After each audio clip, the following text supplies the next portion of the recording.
Hey guys, Todd with Vapor Hunting Technologies.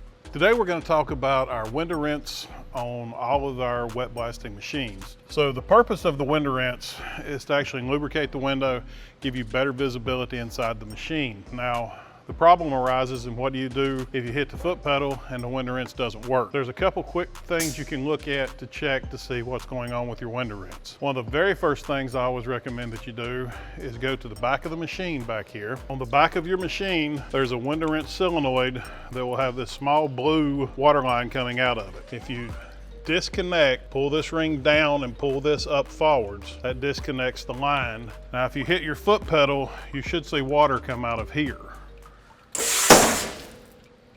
And we've got water coming out of there. If you do, and your window rinse is still not working, chances are the problem's in the line up top. So you can put this back in, move back to the top of the machine, and there's the exact same release here.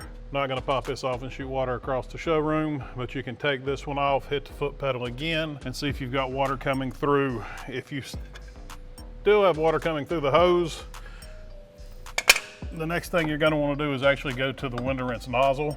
This one's obviously working, but you can unscrew this little white tip here, and then you can actually go in here and blow this out.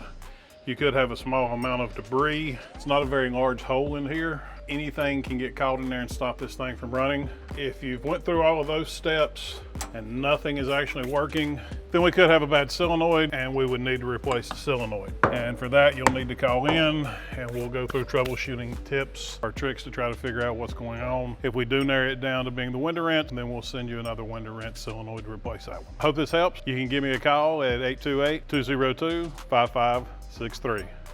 Thanks for watching.